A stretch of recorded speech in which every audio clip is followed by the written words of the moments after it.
안녕하세요. 미국 주식 소개한 남자 미소남입니다. 오늘은 제가 올렸던 몇몇의 회사들에 대해 리뷰하는 시간을 가져볼까 합니다. 시총과 주가는 8월 31일 기준입니다. 첫 번째 기업은 루이싱 커피입니다. 루이싱은 상장할 때부터 관심있게 보던 회사였습니다. 하지만 루이싱의 분식회계 때문에 주가는 폭락을 했고 현재 거래 정지 상태입니다. 루이싱 커피의 분식회계를 처음 주장한 회사는 머디워터스라는 미국 리서치 회사입니다. 머디워터스는 미국에 상장된 부실기업을 찾아내고 공매도를 통해 큰 이익을 창출하는 회사입니다. 루이싱이 저지른 첫 번째 정황은 매장당 하루 커피 판매량을 실제 판매량보다 높게 잡았습니다. 두 번째는 주문 한 건당 커피 판매량을 과도하게 잡았고 실제 커피 판매 가격 또한 높게 잡았습니다. 예를 들어 정가가 5,000원인 커피를 각종 쿠폰과 이벤트로 인해 2,000원에 판매했다고 했지만 실제 판매가는 루이싱이 주장한 가격보다 훨씬 더 낮았습니다. 네 번째는 루이싱은 19년 3분기 4분기에 흑자로 전환했다고 했지만 실제로는 그 거짓 흑자를 숨기기 위해 거대한 광고비를 인식했다고 합니다. 마지막으로 커피 외 다른 제품을 판매한 매출도 거짓이라고 합니다. 저도 처음에 루이싱 분식회계 이슈가 나왔을 때 긴가민가 했습니다. 중국의 시장은 점차 커지고 있는 게 사실이고 분식회계를 하면 각종 소송과 상표 위기까지 놓이는데 굳이 그렇게까지 해야 할까 하는 의문점이 들었습니다. 하지만 머디워터스는 꽤 오랜 시간 조사했었고 루이싱 커피 매장 약 980개의 CCTV, 직원들 단톡방,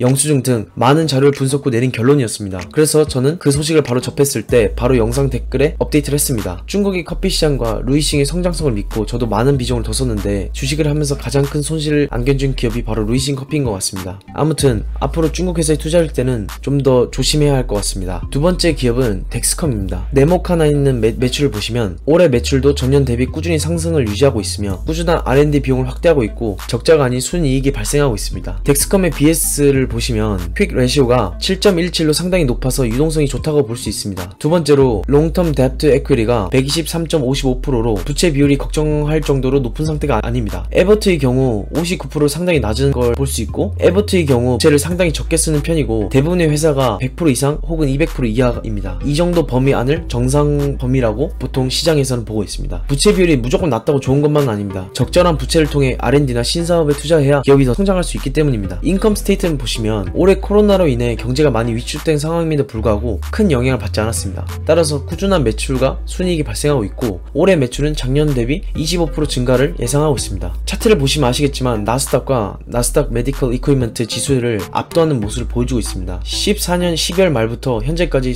약 300% 넘는 수익을 기록하고 있습니다. 덱스컴의 매출은 앞서 보여드린 대로 꾸준히 성장할 것으로 전망하고 있고 19년 기준 연속 혈당 측정기 시장 점유율은 약 35% 정도입니다. 덱스컴은 향후 5년 동안 약 55%씩 고성장을 할 것으로 전망하고 있습니다. 제가 영상을 올렸던 시점이 2월 2일입니다. 그래서 2월 3일가 기준으로 하면 8월 31일까지 약 80% 상승을 했습니다. 현재 주가가 많이 오른 시점인데 애널리스트들은 덱스컴의 타겟 주가는 어느 정도로 보고 있는지 알아보겠습니다. 먼저 다수의 애널리스트가 설정한 타겟 주가는 가장 낮은 주가는 400불이고 평균은 473불 그리고 최고가는 540불입니다. 현재 주가와 비교하면 아래로는 6% 위로는 27%까지 올라갈 수 있다고 전망하고 있습니다. 빨간색 네모칸에 있는 또 다른 타겟 주가를 보시면 1년 뒤 주가를 548불로 예상하고 있습니다. 5년 뒤는 985불을 예상하고 있으며 지금 사라 라는 의견이 있습니다. 이건 어쨌든 애널리스트들의 의견이니 참고만 하시면 될 것 같습니다. 세 번째는 카바나입니다. 제가 영상 올렸던 시점은 2월 10일이었고 그 당시 주가는 89불이었습니다. 카바나 주주님들이나 카바나를 관심있게 보신 분들은 아실 겁니다. 2월 21일날 역사상 최고가인 110불에 도달하고 코로나로 인해 주가는 29불까지 떨어졌습니다. 당시 모든 회사의 주가는 떨어졌지만 카바나의 낙폭은 더 컸습니다. 경제가 어려워지면 당연히 자동차 구매는 미룰 것이기 때문입니다. 저 또한 그렇게 생각했습니다. 그리고 기사를 보면 알겠지만 제 생각이 맞았습니다. 기사에 동그라미 친 부분을 보시면 실제로 4월 매출이 2월 대비해서 40%나 급감하였고 경쟁사 부름 역시 재고를 팔기 위해 엄청난 할인을 했어야 했다고 합니다. 하지만 제가 간과한 게 하나 있었습니다. 팬데믹 현상으로 인해서 오프라인 자동차 판매장들은 문을 닫을 것이고 코로나에 점차 익숙해진 사람들과 대중교통보다는 자차로 이동을 원하는 사람들의 수요는 점차 증가했습니다. 실제로 시프트에 따르면 미국인 46%는 코로나로 인해 대중교통보다는 자차를 선호한다고 합니다. 그리고 코로나 이후 새차 판매량은 34% 줄어들었고 반면 중고차 판매량은 17% 늘어났다고 합니다. 따라서 오프라인에서 구매하지 못했고 중고차를 원하는 고객들은 카바나나 부름을 통해 자동차를 구매했다는 이야기입니다. 이제 오프라인에서 구매하던 추세는 온라인으로 구매하는 추세로 더욱더 거세질 것이고 이 수혜는 카바나와 부름이 받을 것이라고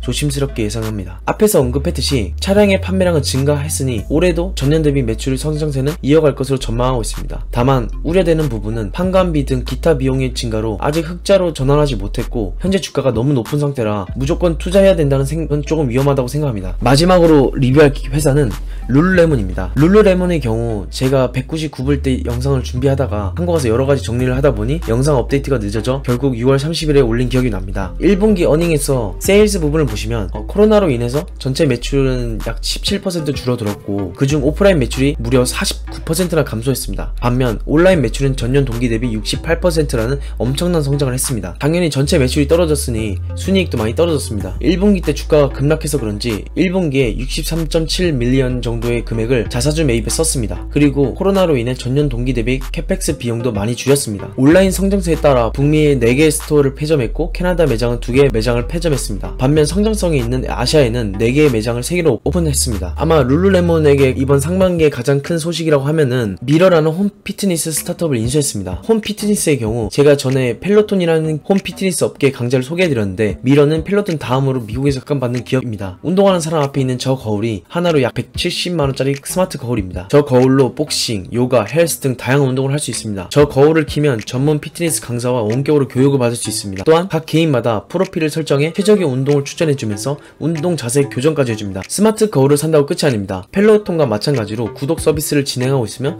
매달 39불이면 맞춤형 운동이 가능하니 나쁘지 않은 가격이라고 생각합니다. 앞서 말씀드린 대로 룰루레몬의 전체 매출은 줄어들었고 새로운 성장 동력이 필요한 지금 미러를 인수함으로써 사업 다각화를 할 수 있으며 피트니스 의류 업체와 홈 피트니스 업체의 만남으로 큰 시너지 효과를 기대할 수 있을 거라고 전망하고 있습니다. 또한 미러의 경우 21년에는 흑자 전환에 성공할 것으로 전망하며 룰루레몬의 향후 매출에 도움이 될 것으로 전망하고 있습니다. 최근에 애널리스트들은 룰루레몬의 타겟 주가를 올리고 있습니다. 3개월 동안 17명의 애널리스트가 그냥 바이가 아닌 스트롱 바이로 레코멘데이션을 설정했고 평균 타겟 주가는 341불입니다. 현재 주가보다 9% 낮습니다. 그리고 최적 192불, 그리고 최고가는 426불입니다. 룰루레몬은 좋은 기업이고 미러를 인수함으로써 향후 기대가 되는 것은 사실이긴 하나 현재 주가는 많이 높은 상태입니다. 퍼 또한 80을 넘겼고 투자에 주의하셔야 될 것 같습니다. 댓글에 이렇게 리뷰하는 시간을 갖는 게 좋은지 아니면 그냥 새로운 기업을 알아보는 게 더 좋은 것 같은지 의견을 남겨주시면 감사하겠습니다. 저는 또 다음 영상으로 찾아뵙겠습니다. 감사합니다.